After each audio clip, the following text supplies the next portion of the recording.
Avant de vous quitter, il me semblait important de vous dire à travers ma voix que ce texte a été écrit le jour même où j'ai assisté à cette scène et que la vidéo a été montée le lendemain et les jours qui ont suivi. Depuis, des semaines se sont passées et naturellement j'en ai parlé auprès des gens que je côtoie. Cela a donc fait écho. Un écho qui est remonté à des exploitants forestiers, proches et ayant connaissance des faits à Arcus. J'ai donc été contacté pour que l'on m'explique la raison de ce que l'on appelle une coupe rase, une coupe à blanc. Elle est donc due, pour ce lieu, à une invasion de scolytes, un insecte qui est la cause de dégâts pour beaucoup d'arbres, une conséquence directe du réchauffement climatique.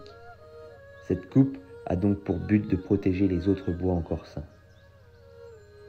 Cette déforestation est donc d'ordre sanitaire. Dans ce cas, elle ne peut être effectuée que sur autorisation du CRPF, organisme public qui supervise la gestion des forêts privées, les contrevenants s'exposant à de lourdes sanctions.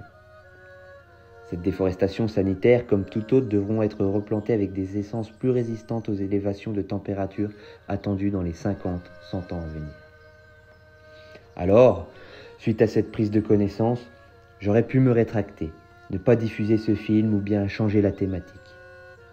Cependant, il me semblait important de garder et d'exposer aux exploitants forestiers ce que certaines personnes comme moi pouvaient ressentir en arrivant sur ces lieux qui se métamorphosent du jour au lendemain. D'exposer aussi à travers les images ce que mes yeux ont vu et à travers les mots ce que mon âme a vécu. Cette vidéo et ce texte sont sortis de mon cœur, de mes émotions à l'instant T, alors comme je l'ai précisé, sans connaissance. Je savais que j'allais avoir ces types de retours. Pour tout vous dire, j'en ai même eu avant de publier cette vidéo que vous êtes encore en train de regarder. Cela est une bonne chose et permet de mieux comprendre.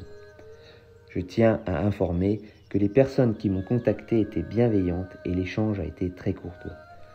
Cela a permis d'apaiser cette colère en moi et d'ouvrir également ma conscience sur certaines choses que je ne savais pas, comme cette maladie présente.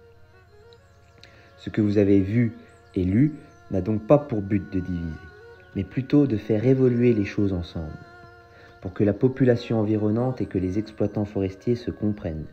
J'ai donc exprimé ce que je ressens comme beaucoup de concitoyens. Je parle en tant que sportif et artiste qui aime la nature. J'ai retranscrit ma peine comme un peintre va le faire sur une toile ou un auteur en chanson. Ces émotions, quoi qu'on en dise, je les ai vécues. La question est donc, aurais-je pu éviter ce sentiment de colère ?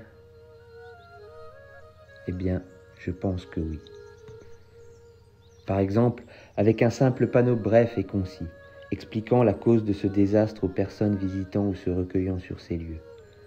En soi, en améliorant la communication pour la population. Peut-être aussi avec une manière de couper moins dévastatrice, comme on le faisait à l'époque. Je me pose encore des questions. Est-ce que tous ces arbres étaient malades ? Était-il nécessaire de presque tous les couper hormis 4 feuillus qui me semblaient miséreux sur le coup ?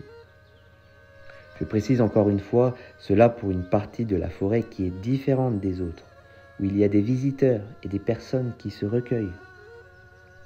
Et enfin, la chose la plus importante selon moi, est-ce que toutes les coupes à blanc qui se font dans ma région sont à chaque fois dues à des maladies ou problèmes de sécheresse ? Et là, je ne sais pas pourquoi, une chose me vient en tête. Une expression que j'ai toujours entendue depuis gamin, et parfois même avec l'accent du coin. L'accent charolais, utilisé par nos anciens. Si vous ne le connaissez pas, vous allez apprendre à le connaître tout de suite. Et ça donne à peu près ça. Oh, bah c'est ben, il est toujours l'argent que mène le monde.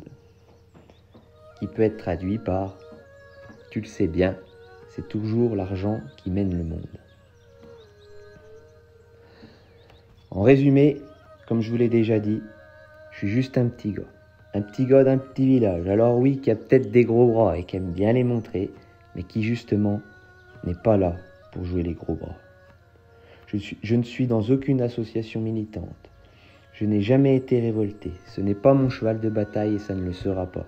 J'ai moi-même fait du bûcheronnage et coupé du bois comme un bon gars de la campagne. Je suis juste dans un constat, quelque chose qui m'a abasourdi. J'aime être juste et agir quand quelque chose ne me semble pas l'être. J'espère que ceci permettra un éveil autant pour la population que les exploitants forestiers.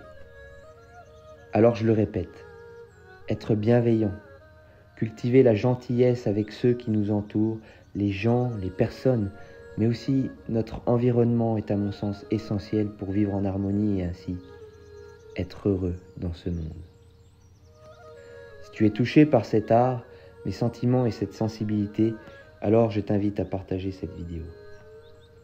Ensemble, éveillons les consciences et prenons soin de ce qui nous entoure.